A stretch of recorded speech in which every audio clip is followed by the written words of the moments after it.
Q&A, karena setiap pertanyaan selalu ada jawaban. Dipandu oleh Yohana Margareta.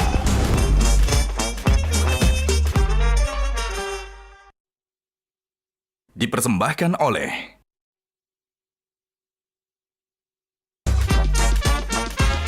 Panelis kita hari ini. Orang tua tidak mungkin mengawasi, tidak mungkin memberi contoh kalau orang tuanya miskin seperti kejadian ini.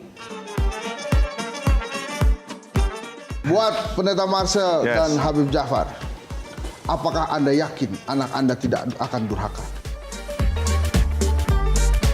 Saya tahu Bang Hotman ini pernah masuk pesantren waktu Oh, itu sering kan. saya ceramah. Nah. Bahkan saya dapat gelar Gus. Makanya kita doakan Bang Hotman login aja. Oh, login. Yang bakal anak durhaka, anak Pak Habib atau anak Hotman Paris. Seorang anak itu tidak berkewajiban menafkahi orang tuanya. Barak militer, saya sangat tidak setuju. Bukan Metro TV kalau tidak surprise. Wih. Iya dong. Langsung saja Kang Deddy.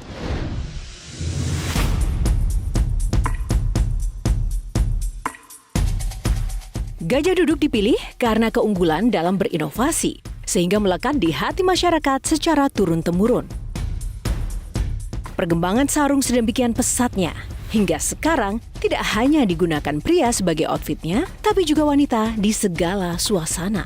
Sarung Gajah Duduk menawarkan kenyamanan yang sesungguhnya.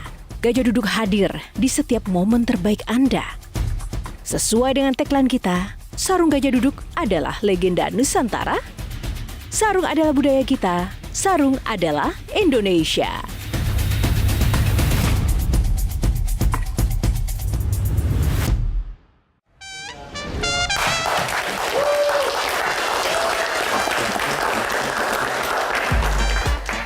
Halo pemirsa, apa kabar? Jumpa lagi bersama saya Yohana Margareta dalam program spesial Metro TV Q&A, karena setiap pertanyaan selalu ada jawaban.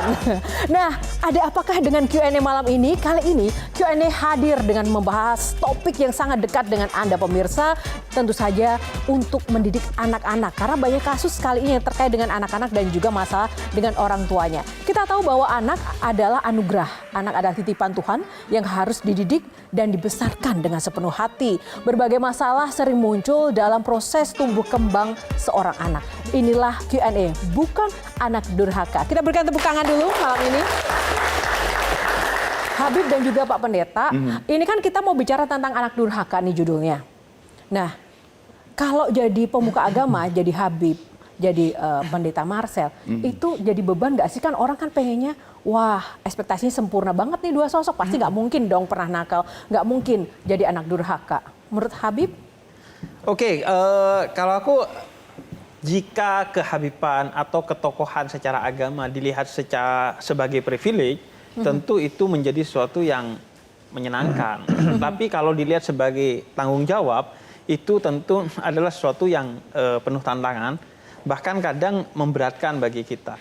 Sehingga ada fase-fasenya di masa kecil, itu saya membenci kehabiban saya sendiri. Gitu. Karena jadi nggak bisa nakal gitu? Atau gimana? Iya, nggak bisa. Bukan cuma nggak bisa nakal sih. Kalau nggak bisa nakal, kayaknya manusia pada umumnya seharusnya tidak begitu ya.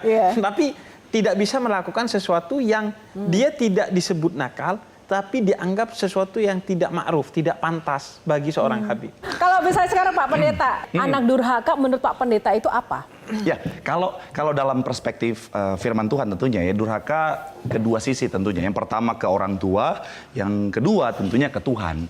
Jadi ketika seseorang dia tidak melakukan bagiannya dengan baik, dia bisa diklasifikasikan sebagai anak durhaka. Gitulah kira-kira. Habib sepakat juga dengan definisi itu. Anak durhaka itu apa sih bagi Habib? Durhaka itu lawan kata dari birrul waliden. Kalau dalam konteks Islam. Itu bahasa Arab yang artinya bir itu bukan minuman keras tentunya ya. Makanya saya sering ditanya tuh, ada nggak bir yang halal? Ada. Birrul waliden itu berbakti kepada kedua orang tua. Nah, berbakti itu artinya berbuat baik kepada orang tua, memberikan hak-hak orang tua dan melakukan kewajiban-kewajiban anak kepada orang tua. Tapi harus dibedakan, bukan taat. Jadi kalau orang tua memerintahkan kepada sesuatu yang bertentangan dengan nilai-nilai Tuhan dan Nabi Muhammad, maka anak wajib untuk tidak ikut perintah orang tua. Tapi dia harus tetap berbuat baik kepada orang tuanya, apapun yang terjadi dengan orang tuanya. Meskipun orang tuanya berbeda agama dengan dia, bahkan meskipun orang tuanya tidak baik kepada dia, maka dia harus tetap baik karena itu soal dia dengan Tuhannya, yaitu berbakti kepada orang tua.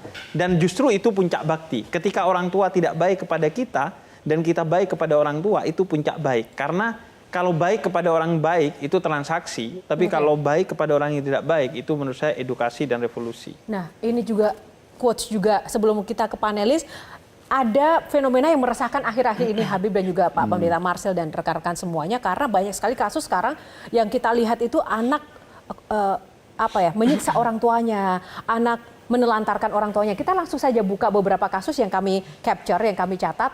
Ada tertangkap menjadi peristiwa yang mewarnai ini pemberitaan. Pemuda di Bekasi yang aniaya ibu kandung terancam 5 tahun penjara. Pemuda menganiaya ibu kandung. Banyak juga yang kemudian menyiksa ibu kandung hanya karena tidak dipinjemi motor tetangga. Itu juga ada nih. Akademisi yakini ada pemicu dalam fenomena anak bunuh orang tua. Terus kemudian ada yang terakhir juga. Ada anak yang secara sengaja menyerahkan orang tuanya ke yayasan atau mungkin ke Panti jompo ya. Panti jompo lansia. Nah, Bang Hensat melihat fenomena ini seperti apa sih? Ada yang mungkin ingin diklarifikasi kepada dua tokoh kita? Kita sebagai orang tua kan, Bib, kan kita hidup duluan tuh ya, lahir juga duluan. Terkadang kan kita mengalami sebuah pengalaman yang sudah pernah kita alami dan mungkin juga duluan juga. Nah, terkadang kan kita menginginkan anak kita tuh don't do this, don't do that tuh supaya ya mereka bisa lebih mudah menjalani hidup. Nah, kalau seperti itu, pemaksaan orang tua, dan kemudian kalau misalnya anaknya tidak mengikuti, itu durhaka atau tidak? Kalau menurut saya sih, gue jawab sendiri nih, menurut saya sih enggak sih. Ya. Tapi apakah kemudian keinginan orang tua kepada anaknya, itu juga bisa disebut orang tua yang durhaka ke anak gitu? Karena dia nggak memberikan kesempatan anaknya untuk lebih berpikir bebas gitu ya, lebih berpikir kreatif, lebih bebas gitu ya. Tapi menginginkan realnya nih di sini nih gitu. Iya, pada prinsipnya kan bahwa anakmu bukan milikmu. Dia adalah titipan Tuhan sebagai amanat kepadamu. Artinya keduanya ini harus sama-sama menjalankan ketaatan kepada Tuhan.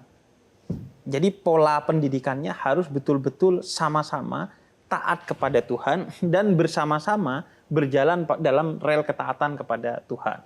Kemudian yang kedua juga kayaknya kekuatan yang perlu dibangun adalah komunikasi. Seringkali orang tua dan anak itu kan ada gap generation. Yang ingin didengar oleh anak itu obrolan-obrolan yang cenderung rasional. Yang ingin didengar orang tua biasanya obrolan-obrolan dengan bahasa yang emosional. Nah, kadang nggak ketemu nih dari segi komunikasi. Pada prinsipnya bagaimana kita kemudian mendidik anak kita sesuai zaman dia, bukan sesuai zaman kita. Karena dia akan hidup di zamannya, bukan di zaman kita. Maka ini sebenarnya adalah satu alarm fenomena seperti ini. Bahwa ada pola relasi yang tidak sehat antara anak dan orang tua, antara anak dengan anak-anak yang lain.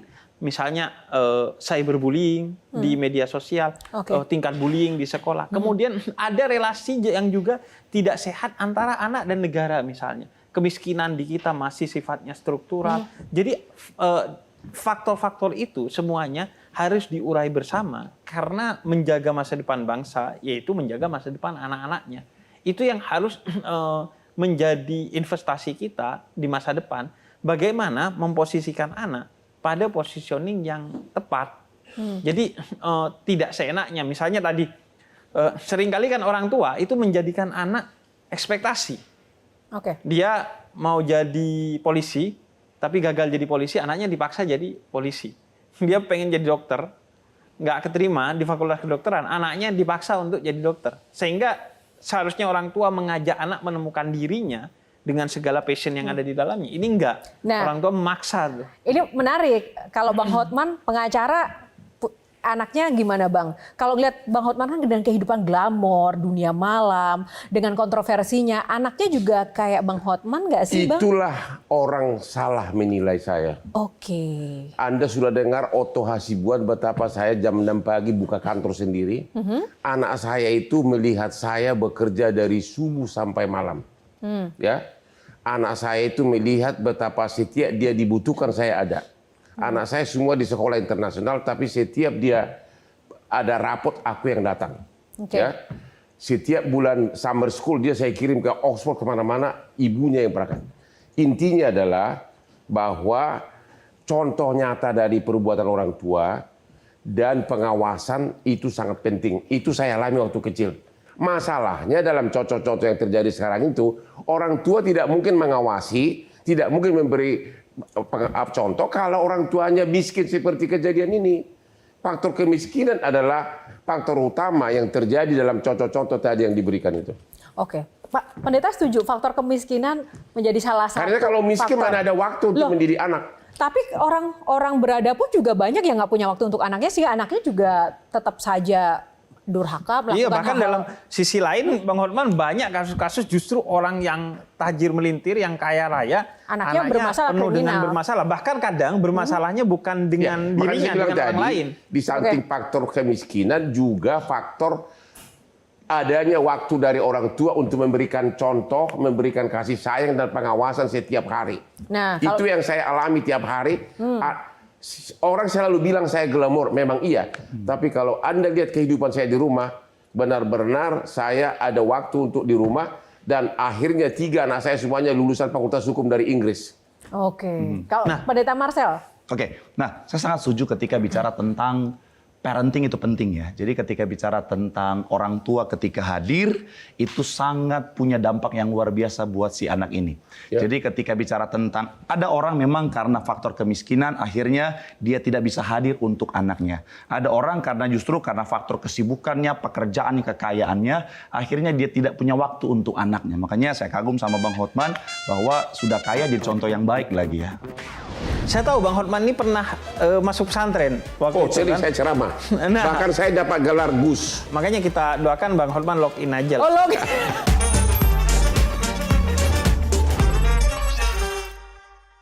Dipersembahkan oleh